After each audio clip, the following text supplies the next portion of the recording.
Senior صحافی سہیل وڑائچ اپنے column میں لکھتے ہیں، وزیر اعظم عمران خان کی سابق وزیر اعلیٰ پنجاب شہباز شریف سے رقابت چھپائے نہیں چھپتی۔ وفاقی حکومت میں کام کرنے والے تمام اعلیٰ عہدیداران کو علم ہے کہ خان صاحب کو شہباز شریف اور شاہد خاقان عباسی ایک آنکھ نہیں بھاتے۔ ان کے خیال میں شہباز شریف ہی اپوزیشن کا وہ واحد رہنما ہے جو مقتدرہ کا پسندیدہ ہے اور کسی بدلتی صورتحال میں وہ خان صاحب کا متبادل ہو سکتا ہے۔ اسی وجہ سے خان صاحب شہباز شریف پر خصوصی توجہ رکھتے ہیں۔ شہباز شریف کے علاوہ اس وقت دوسرا بڑا مسئلہ جہانگیر ترین کا ہے۔ جہانگیر ترین کو جاننے والے کہتے ہیں کہ وہ کچی زمین پر پاؤں نہیں رکھتے، یعنی اپنے فیصلے بہت سوچ سمجھ کر اور دیکھ بھال کر کرتے ہیں۔ ترین گروپ کی جانب سے قومی اسمبلی اور صوبائی اسمبلی میں فارورڈ بلاک کا قیام ایک اہم سیاسی پیش رفت ہے۔ اس کو ترین صاحب کے احتساب کے حوالے سے بیرسٹر علی ظفر کی ذمہ داری لگنے کے بعد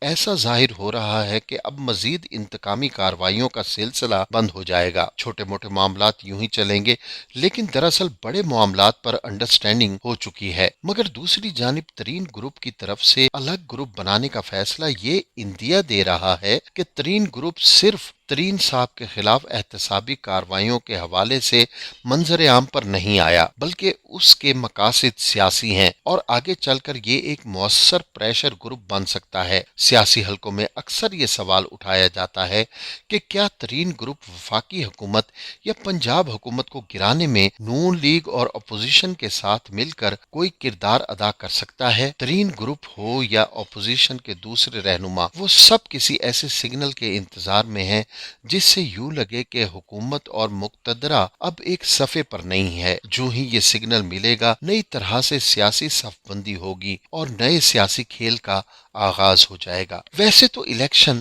سن 2023 میں طے ہے، لیکن جو وقت آگے بڑھ رہا ہے، مستقبل کی تاش لگنی شروع ہو جائے گی۔ موجودہ حکومت جس رفتار سے معاشی گرداب میں پھنستی چلی جا رہی ہے اور گورننس میں بہتری نہیں لا رہی، اس سے اس کا اگلی ٹرم کے لیے الیکشن جیتنا محال ہوتا جائے گا۔ سچ تو یہ ہے کہ تمام تر الزامات اور مقدمات کے باوجود پنجاب میں ابھی تک نون لیگ کا سحر اور ووٹ بینک قائم ہے، جبکہ پی ٹی آئی دوسری بڑی جماعت کے طور پر سامنے آ رہی ہے۔ آئندہ مقابلہ تو ان دونوں جماعتوں کا ہی ہوگا۔ پی ٹی آئی کا ووٹ بینک بڑا ہے، لیکن دوسری طرف مہنگائی اور بے روزگاری کی وجہ سے حکومت سے شکایات بھی بہت ہیں۔ پچھلے تمام ضمنی انتخابات میں پی ٹی آئی کا ووٹ بینک سن 2018 سے تو زیادہ ہے، مگر نون لیگ سے ابھی بھی کم ہے۔ یہی وجہ ہے کہ پی ٹی آئی ایک کے سوا کوئی ضمنی انتخاب نہیں جیت سکی۔ پی ٹی آئی کا ووٹ بڑھنے کی وجہ اس کی مقبولیت نہیں، بلکہ نظام کی کریکشن ہے،